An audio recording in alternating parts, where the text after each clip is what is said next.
بسم اللہ الرحمن الرحیم۔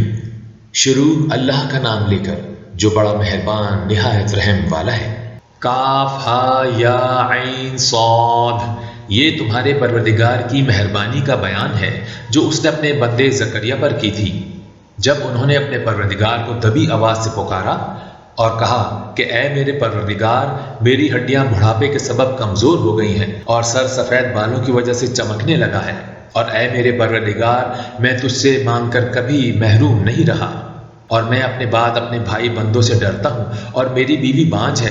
تو مجھے اپنے پاس سے ایک وارث عطا فرما جو میری اور اولاد یعقوب کی میراث کا مالک ہو، اور اے میرے پروردگار، اس کو خوش اخلاق بنائیو۔ اے زکریا، ہم تم کو ایک لڑکے کی بشارت دیتے ہیں جس کا نام یحییٰ ہے، اس سے پہلے ہم نے اس نام کا کوئی شخص پیدا نہیں کیا۔ انہوں نے کہا کہ پروردگار، میرے ہاں کس طرح لڑکا ہوگا جس حال میں میری بیوی بانجھ ہے اور میں بڑھاپے کی انتہا کو پہنچ گیا ہوں۔ حکم ہوا کہ اسی طرح ہوگا۔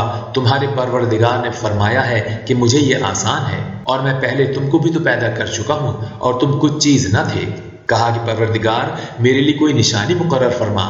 فرمایا، نشانی یہ ہے کہ تم صحیح و سالم ہو کر 3 رات دن لوگوں سے بات نہ کر سکو گے۔ پھر وہ عبادت کے حجرے سے نکل کر اپنی قوم کے پاس آئے تو ان سے اشارے سے کہا کہ صبح و شام اللہ کو یاد کرتے رہو۔ اے یحییٰ، ہماری کتاب کو زور سے پکڑے رہو، اور ہم نے ان کو لڑکپن میں دانائی عطا فرمائی تھی اور اپنے پاس سے شفقت اور پاکیزگی دی تھی، اور وہ پرہیزگار تھے، اور وہ ماں باپ کے ساتھ نیکی کرنے والے تھے اور سرکش اور نافرمان نہیں تھے۔ اور جس دن وہ پیدا ہوئے اور جس دن وفات پائیں گے اور جس دن زندہ کر کے اٹھائے جائیں گے، ان پر سلام اور رحمت ہے۔ اور کتاب قرآن میں مریم کا بھی تذکرہ کرو جو وہ اپنے لوگوں سے الگ ہو کر مکان کے مشرقی حصے کی طرف چلی گئیں، تو انہوں نے ان کی طرف سے پردہ کر لیا۔ اس وقت ہم نے ان کی طرف اپنا فرشتہ بھیجا تو ان کے سامنے ٹھیک آدمی کی شکل میں بن گیا۔ مریم بولی کہ اگر تم پرہیزگار ہو تو میں تم سے اللہ کی پناہ مانگتی ہوں۔ انہوں نے کہا کہ میں تمہارے پروردگار کا بھیجا ہوا یعنی فرشتہ ہوں، اور اس لیے آیا ہوں کہ تمہیں پاکیزہ لڑکا بخشوں۔ مریم نے کہا کہ میرے ہاں لڑکا کیوں کر ہوگا جبکہ مجھے کسی مرد نے بطور شوہر چھوا تک نہیں، اور میں بدکار بھی نہیں ہوں۔ فرشتے نے کہا کہ یوں ہی ہوگا۔ تمہارے پروردگار نے فرمایا کہ یہ مجھے آسان ہے، اور میں اسے اسی طریق پر پیدا کروں گا تاکہ اس کو ہم لوگوں کے لیے اپنی طرف سے نشانی اور ذریعہ رحمت بنائیں، اور یہ کام مقرر ہو چکا ہے۔ تو وہ اس بچے کے ساتھ حاملہ ہو گئیں اور اسے لے کر ایک دور جگہ چلی گئیں۔ پھر درد ذہ ان کو کھجور کے تنے کی طرف لے آیا، کہنے لگی کہ کاش میں اس سے پہلے مر چکتی اور بھولی بسری ہو گئی ہوتی۔ اس وقت ان کے ٹیلے کے نیچے کی جانب سے فرشتے نے ان کو آواز دی کہ غمناک نہ ہو، تمہارے پروردگار نے تمہارے نیچے ایک چشمہ جاری کر دیا ہے، اور کھجور کے تنے کو پکڑ کر اپنی طرف ہلاؤ، تم پر تازہ تازہ کھجوریں جھڑ پڑیں گی، تو کھاؤ اور پیو اور آنکھیں ٹھنڈی کرو۔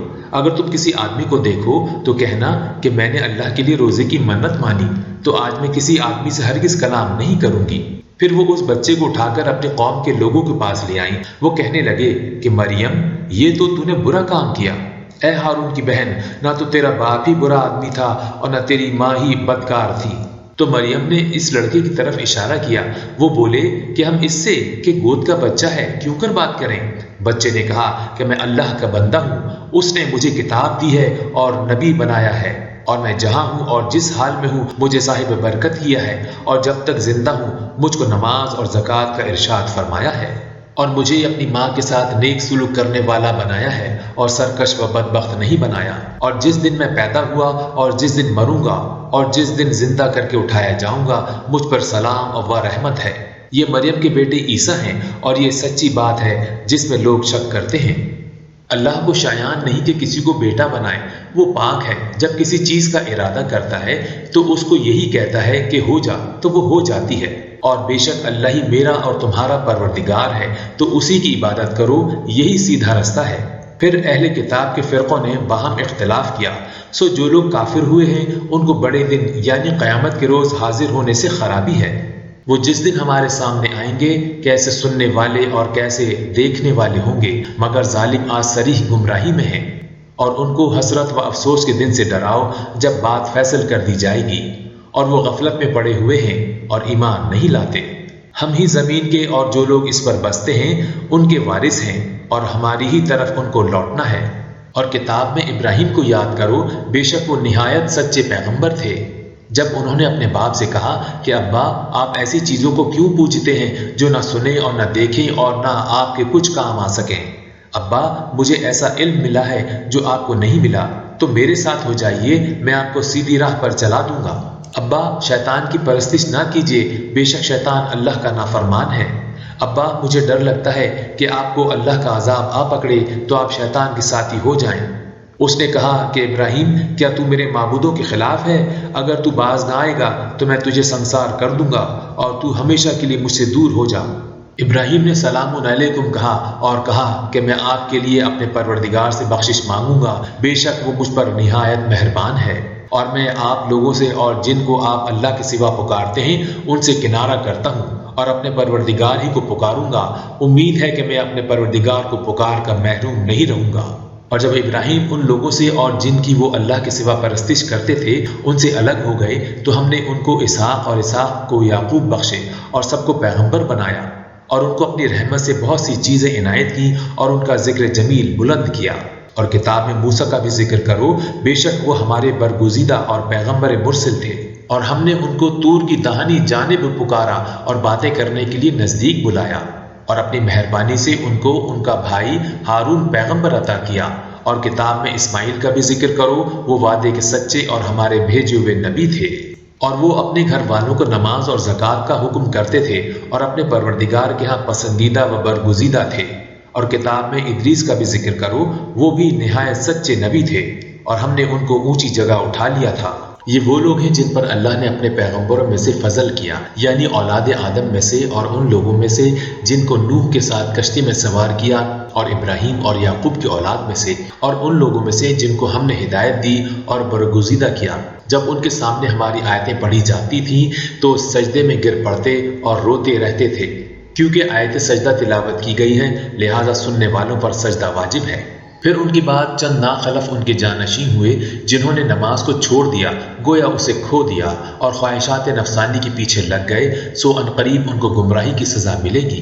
ہاں، جس نے توبہ کی اور ایمان لایا اور عمل نیک کیے تو ایسے لوگ بہشت میں داخل ہوں گے اور ان کا ذرا نقصان نہ کیا جائے گا، یعنی ہمیشہ کی بہشتوں میں جس کا اللہ نے اپنے بندوں سے وعدہ کیا ہے اور جو ان کی آنکھوں سے پوشیدہ ہے، بے شک اس کا وعدہ نیکوکاروں کے سامنے آنے والا ہے۔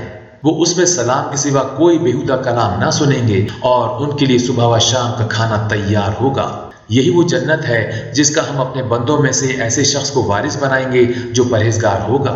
اور فرشتوں نے پیغمبر کو جواب دیا کہ ہم تمہارے پروردگار کے حکم کے سوا اتر نہیں سکتے، جو کچھ ہمارے آگے ہے اور پیچھے ہے اور جو ان کے درمیان ہے سب اسی کا ہے، اور تمہارا پروردگار بھولنے والا نہیں، یعنی آسمان اور زمین کا اور جو ان دونوں کے درمیان ہے سب کا پروردگار ہے، تو اسی کی عبادت کرو اور اسی کی عبادت پر ثابت قدم رہو، بھلا تم کوئی اس کا ہم نام جانتے ہو؟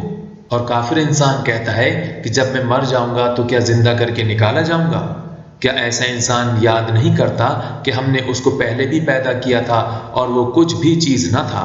تمہارے پروردگار کی قسم، ہم ان کو جمع کریں گے اور شیطانوں کو بھی، پھر ان سب کو جہنم کے گرد حاضر کریں گے اور وہ گھٹنوں پر گرے ہوئے ہوں گے۔